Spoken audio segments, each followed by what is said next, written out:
everyone. Here at the Connectin Podcast, we conversed about the latest in sports and entertainment, and our special guest today comes from the sport of professional boxing. He is one of the most quintessential ring announcers in the fight game. He is none other than Ray Flores Jr. Ray, welcome to the podcast, man. What's up, Justin? Thank you very much for that amazing introduction. I don't appreciate or I don't deserve what you gave me, but nonetheless, I'm very fortunate to be a part of a great sport, also the world of MMA as well. So away we go with what is going to be a very busy spring as we enter the summer for boxing and MMA. Awesome.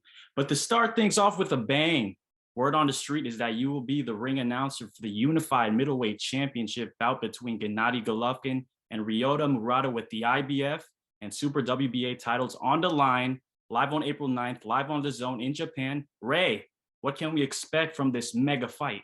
It's going to be an incredible fight. I mean, you have two guys that are power punchers. You have Gennady Golovkin making his way to Japan for the first time.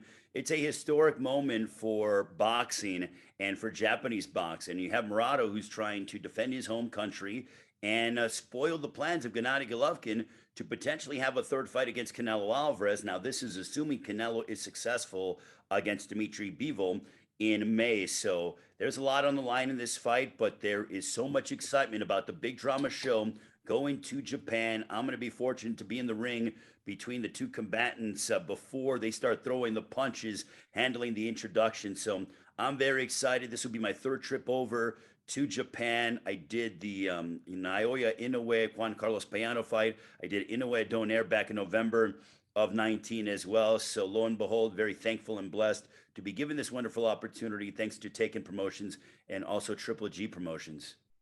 Awesome. We shall see. But staying in the realm of unification matchups, another fight coming up in the welterweight division. We got Errol Spence Jr. versus Yordenis Ugas for the WBC, IBF, and Super WBA belts live on Showtime pay-per-view on April 16th in the home of the Dallas Cowboys in Arlington, Texas. Ray, how do you assess this mouth-watering matchup?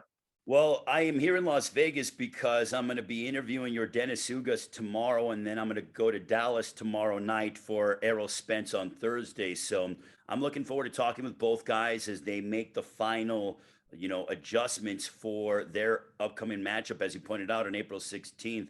This is a great run that we're on in boxing because we have April 9th, April 16th, April 23rd, April 30th going to May. I mean, it is really just going to be nonstop action when it comes to high quality prize fights. I think Yordenis Ugas is one of those guys that has really been able to discover the American dream in the sense that he retired for a couple years from boxing, and then he came back in August of 2016. He defeated and handed Jamal James the only loss of his professional career at the time.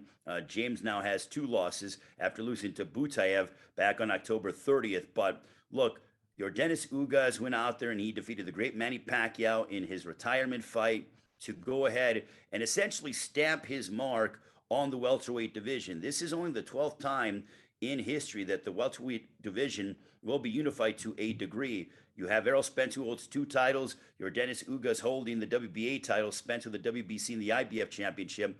There's a lot on the line in this fight because Yordenis Ugas is trying to prove that he is the cream of the crop at 147. Errol Spence was supposed to have the fight against Manny Pacquiao, but Pacquiao, obviously, or Errol Spence had that detached retina that we found out, that eye injury that spoiled those plans, and Yordenis Ugas got the fight on a few weeks' notice and made the most out of the opportunity. But I am very excited to see how this fight plays out. I think it's going to be a high-level chess match because Ugas is such a fantastic counter-puncher, and he's so smart, and he does a lot of the little things right. I mean, he comes from the Cuban School of Boxing. He has a great trainer in Ismael Salas. Meantime, for Errol Spence, how's Errol Spence going to respond, to the ring after being away since December of 2020?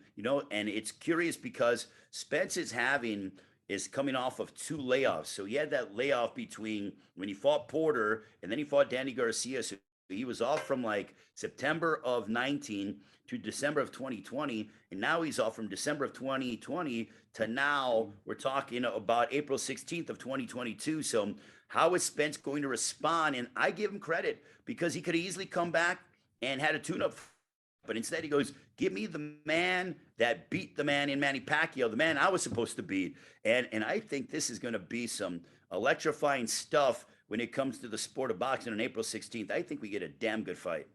And fireworks. And hopefully by the end of the year, winner gets maybe Terrence Crawford. We shall see. I mean, listen, I know that that's what both have said. They go, when I beat the other man, then we want to go ahead and bring all four belts together. But I love the fact that they are testing each other. They're like, listen, I respect the other guy. They're both sportsmen. Errol Spence, I don't think has a bad bone in his body. Neither does your Dennis Ugas, but they love to compete. They love to fight at the highest level. That's what the mindset is, to go out there and fight for the gold legacy. This is a legacy defining fight for both men on April 16th on Showtime pay-per-view. Definitely. But staying within the fight game, in your eyes, Ray, who are your top 3 pound for pound fighters in the sport right now? Right now, my top 3, you got to go with Canelo Alvarez, certainly being a number 1. I mean, and then you got to look at the likes of, I like what Terrence Crawford's been able to do. And honestly, after the performance, and I know he's a heavyweight, but after what we have witnessed out of Tyson Fury, I think you have to put Tyson Fury up there as well, because Tyson Fury beat the great Deontay Wilder, and now he's going to take on Dillian White, which I don't really think is going to be that much of a difficult fight for the Gypsy King if he comes out focused. So those are my top 3 guys. But bottom line is that you have Canelo Alvarez number 1, and honestly, everyone else falls, 2, 3, whatever, because it's Canelo's world, and we're all just living in it.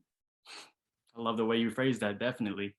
But on the flip side of things, who would you say is perhaps the most underrated fighter in the sport? The most underrated fighter in the sport? You know who the most underrated fighter in the sport is? And I don't think that he's gotten enough credit for his win over Brandon Figueroa, is Stephen Fulton. I think Stephen Fulton is special. This guy at 122 from Philadelphia, I think he's fought 10 undefeated fighters over the course of his career. And he's barely, he's still in his mid-20s, if I'm correct. Yeah. This guy is special. The fight that he had against Brandon Figueroa, and I didn't see it live, but I watched it back. It was tremendous. It was sensational stuff. I think Fulton has the complete package because of the fact that he can box. He can stay on the outside. He's got that Philly slick defense. He's smooth, but then also he's got, as they say, that dog in him where he'll step to guys and he will invite them, and he'll put his back on the ropes to invite them in so he can bang, or times where he knows he has you hurt, he's going to step to you and step on the gas to try to get you out of there. I love Stephen Fulton. Another guy, if you're talking about guys to watch, and this guy isn't a world champion yet, but he comes from the school of Derek James, who's the lead trainer of Errol Spence Jr. and Jermell Charlo. He's from Indianapolis, Indiana. I'm talking about Frank Martin. This guy is electric, man. He does things in the ring. He reminds me of the lightweight version of Stephen Fulton. That's why I brought them, I mentioned them together. He's quick, he's fast, he's smart, he can box, he can punch, he has defense, but he wants to steamroll you. He wants to scalp you. I love that mentality. A guy that goes out there and wants to put you away. Another guy I like, this is the last one I'll mention, obviously, David Benavidez. That man I've been watching him for quite a while, and he is just the kind of fighter that wants to systematically break you down. Everything he throws is with venomous-like intentions. He wants to hurt you. He wants to put you away. Can't wait to be in Phoenix on May 21 for his fight against David Lemieux. And I think that is going to be a fantastic fight for as long as it lasts. Love it, love it. But to cap things off, Ray, you've been traveling across the world, calling a plethora of massive fights throughout your career in the realm of combat sports. So with that being said, what would you say is your favorite moment in your broadcasting career thus far? Man, there are a lot of them, but it's hard to top being a part of the Mayweather-McGregor World Tour when we did that in July of 17. It wasn't done before, and I don't think it'll ever be done after to the level of attention. And you had the two biggest names, arguably, in the history of both sports coming together to put on this unbelievable spectacle of trash talk, entertainment, and fighting, and it was all rolled into one. It's like if like the Rolling Stones, Michael Jackson, and Michael Jordan all kind of came together and did a show together and went all over the world. We did LA, we did Toronto, we did Brooklyn and London, and I did the London press conference to conclude the tour. And I remember, because this was the first time they were in a boxing ring together, because the press conference, they put the stage or the table in a boxing ring, and I had Floyd Mayweather to my right, Leonard Ellerbe to my right, Steven Espinosa to my right. Then I had Conor McGregor, Dana White to my left, and you had 11,500 people in London losing their minds, just going crazy. My second favorite moment has to be being in Tokyo at Saitama Super Arena for Inoue Donaire. And that fight was just such a beautiful display of two warriors going at it and not having any disrespect, but pushing each other to the limit. The Japanese are unbelievable fight fans, some of the greatest fight fans on the planet, and they are very quiet and respectful.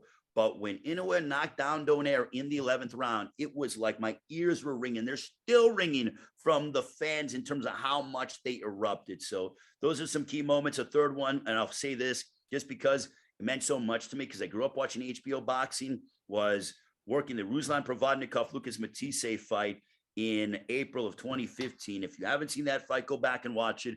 It was a 12-round war. The kind of combat that we saw from those two guys, and to have Jim Lampley throw it up to me as the ring announcer, that meant a lot to me. So those are three moments that just come off the top of my head. Love it. Love it. Well, folks, that's all for today's episode. Ray, I want to thank you for taking the time to hop on the podcast and sharing your expertise in the sweet science. Thank you for watching, everybody, and we'll see you next time.